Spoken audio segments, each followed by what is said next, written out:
नमस्कार, ASB news channel के सभी दर्शकों का बहुत बहुत स्वागत है। मैं हूं आपके साथ सपना मदेशिया। आइए रुख करते हैं आज की कुछ खास खबरों की ओर।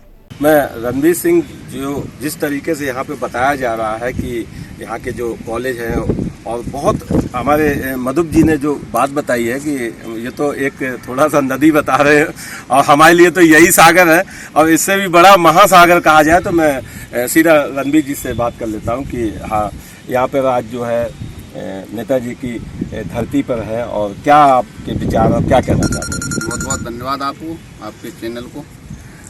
श्रद्धेय नेताजी के बाल सखा मेरे पिताजी थे। कक्षा 1 से लेके MA BT तक साथ पढ़े और बहुत से संस्मरण हैं। श्रद्धेय नेताजी का महान व्यक्तित्व था। देश की आज़ादी 1947 में हुई। उस आज़ादी के साथ ही उन्होंने अपना कक्षा 1 में पढ़ना प्रारंभ किया। उस समय विद्यालय तो थे नहीं, गांव के एक चबूते पर बैठ कर के वो कक्षा 3 तक पढ़े। उसके बाद 4-5 में उज्जैनी पढ़े। उसके बाद 6, 7, 8 में वो चले गए हेमरा और हेमरा में उन्होंने पढ़ना प्रारंभ किया। 51 में वो हेमरा कक्षा 6 में एडमिशन लिए। 51, 52, 53 वहाँ पढ़े। मेरे पिताजी भी साथ थे, श्री रामरूप यादव जी। और 54 में उन्होंने जैन इंटर कॉलेज करेल में कक्षा 9 में प्रवेश किया। वहाँ पर वो 59 में उन्होंने कक्षा 12 किया।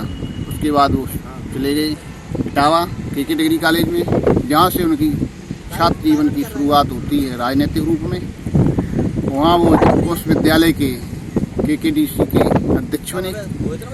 उससे पहले वो लोहिया जी के नहर रेट आंदोलन में जेल भी जा चुके थे। उनकी मुखरता सामने आ चुकी थी। जो अस्पृश्यता थी, छुआछूत के प्रति उन्होंने सबसे पहले दावा बोला। सामाजिक एकता और समन्वय की भावना उनके दिल में प्राचीन समय से ही थी। पूर्व संस्कारित पूर्व जन्म के शायद उनके मन में ऐसे संस्कार उत्पन्न हुए होंगे कि यहाँ पर उस समय चरम पर थी अस्पृश्यता। और उस समय उन्होंने यहाँ जाटव, जिन्हें उस समय चमार कहते थे, उनके यहाँ भोजन किया, जिससे उन्हें छेक दिया गया। तब वो कक्षा 9 में पढ़ते थे। उसका उन्होंने सामना किया और वहीं से वो मुखर हुए, खुल के सामने आए। पढ़ने में मेधावी, सामाजिक क्षेत्र में मेधावी, कुश्ती लड़ने में जोरदार पहलवान, और जो भी उस समय तत्कालीन समाज के प्रबुद्ध नागरिक थे, बुद्धिमान नागरिक थे, धन संपन्न और छोटे स्तर पर मजलूम और शोषित लोग थे, सबके बीच एक तालमेल बना लिया उन्होंने बचपन से ही। और तालमेल बना करके आगे बढ़ने का काम किया। जहाँ जिसकी समस्या दुख की, जहाँ जिसकी समस्या सुख की, जहाँ जिसका जैसा होता था वैसा समाधान करते थे। प्रारंभिक जीवन में उन्होंने फिर सिकोवा से BT किया। BT के बाद वो सन 63 में जैन इंटर कॉलेज में LT के रूप में नियुक्त हुए। उस समय मेरे पिताजी भी एक ही साथ नियुक्त हुए। फिर वो वहाँ से उन्होंने शिक्षा के क्षेत्र में जन जागरण किया। अपना तेल, अपना दीपक लेकर के सफाई के लोगों को बैठा के 2-2 घंटे रोज पढ़ाते थे। उसके बाद क्षेत्र में दौड़ जा कर के शिक्षा के लिए सबको जागरूक किया।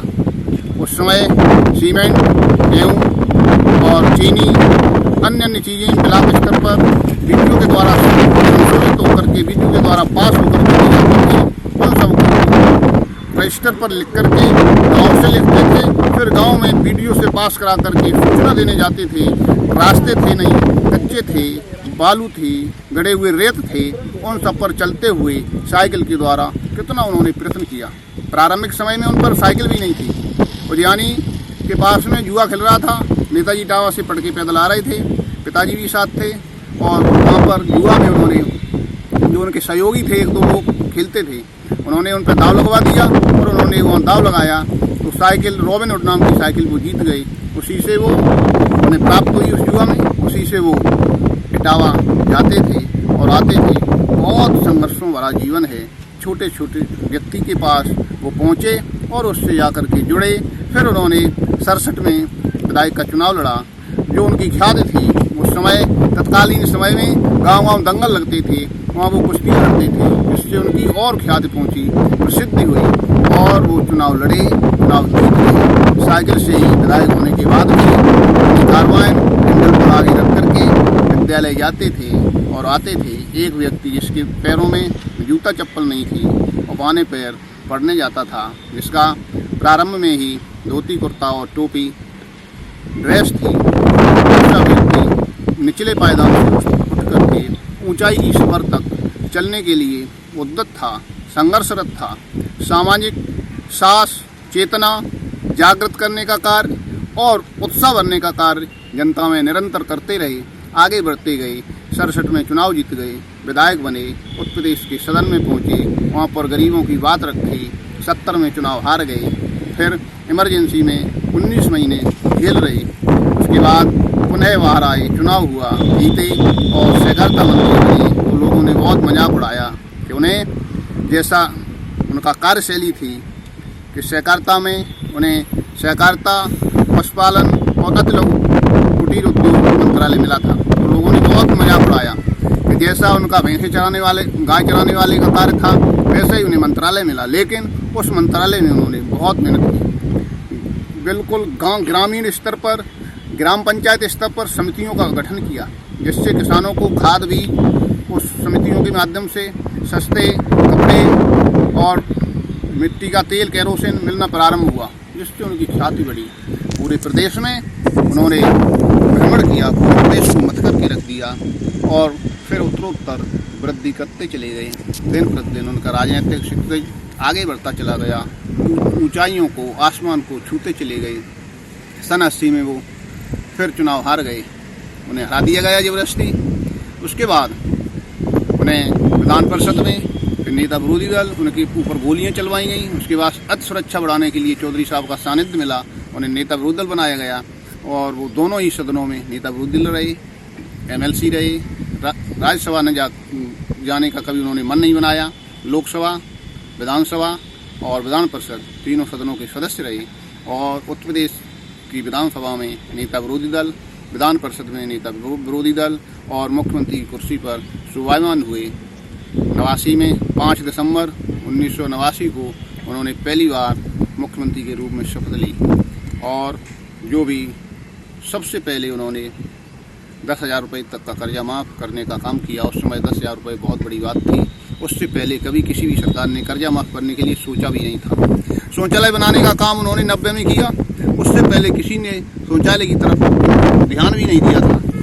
और बेरोजगारी भत्ता, किसान पेंशन और विधवा पेंशन, ये सारे काम 90 में योजना उन्होंने लागू कर दी। कम समय मिला था, फिर भी योजनाएं बड़ी थी, दीर्घकालिक थी। पर तत्कालीन समय में जो भी सरकारें, उनमें से 80% उनकी योजनाओं को चुरा करके वो काम कर रहे हैं। लेकिन समाज के लिए विकास का सही रास्ता वही था।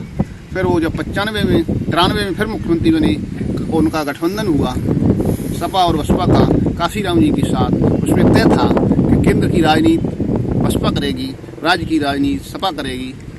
लेकिन जो ऐसी सोच रखते थे कि ये गठबंधन यदि धरातल पर आ गया तो हम कभी भी सत्ता में नहीं आएंगे, उन लोगों ने कुचक्र रच करके उस गठबंधन को तोड़ने का काम किया, उसे सामाजिक परिवर्तन के रूप में आने नहीं दिया। यदि वो गठबंधन नेताजी की जो सोच थी उसके अनुसार सामाजिक परिवर्तन में आ जाता तो कभी भी उत्तर प्रदेश की और पूरे देश की राजनीति नेताजी के आसपास घूमती रहती थी, घूमती रही, लेकिन और मजबूती से घूमती। इसके लिए उस गठबंधन को कुछ ताकतों ने तोड़वा दिया और जो एक नया शोषित, वंचित, गरीब, उच्च जाति गरीब और मध्यम वर्गीय गरीब, निम्न जो तबके के लोग थे, उन्हें जो सही रास्ता मिलना था उससे समाज वंचित हो गया। फिर मनवादी शक्तियों ने अपना सर उठाया। उन्हें जब तक नेताजी रहे वो शक्तियाँ कभी भी सत्ता में नहीं आ पाई। जो वर्तमान सरकार है उस पार्टी की मजबूरी थी नेताजी के सामने कल्याण सिंह को अथवा किसी बैकवर्ड के मुख्यमंत्री को बनाना।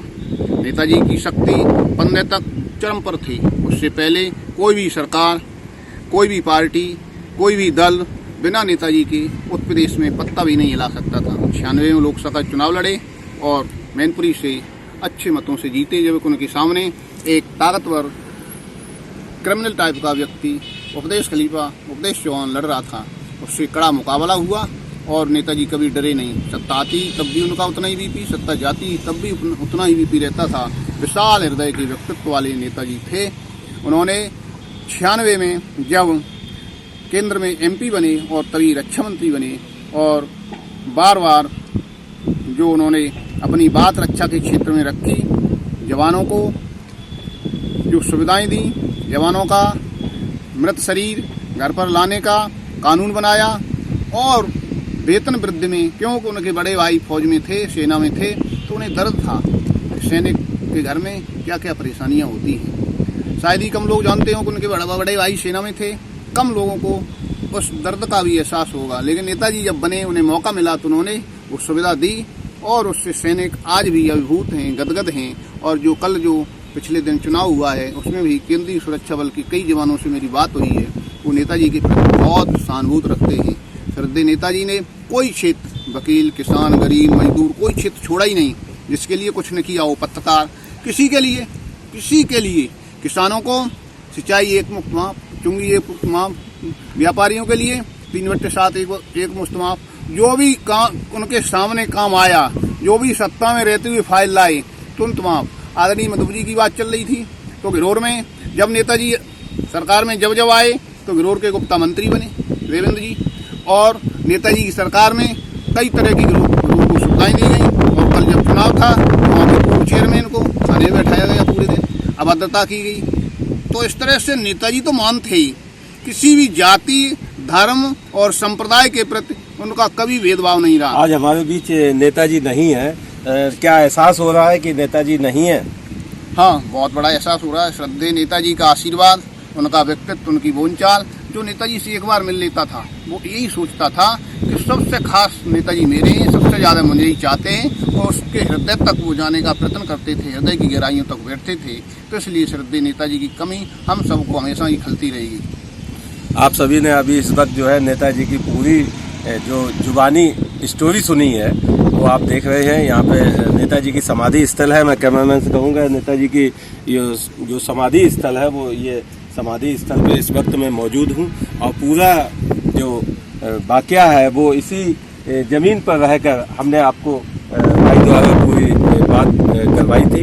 और मिलते हैं फिर आपको दूसरी किसी और अन्य जगहों पर जहां पर नेताजी से संबंधित तमाम जानकारियां आपको मिलती रहेंगी, और बने रहिए ESP चैनल पर। बहुत आगे चैनल बढ़े और हम सब बहुत प्रसन्न हैं। आप श्रद्धेय नेताजी के लिए कर रहे हैं। मैं एक आपसे अनुरोध करूंगा कि श्रद्धेय नेताजी को भारत रत्न के लिए हम सब मांग करते हैं, उस मांग को आप भी आगे बढ़ाएं। इन्हीं बातों के साथ आपको बहुत बहुत धन्यवाद। तो आज की खास खबरों में फिलहाल इतना ही। कल फिर मिलेंगे कुछ और बड़ी खबरों के साथ। इजाजत दीजिए, नमस्कार।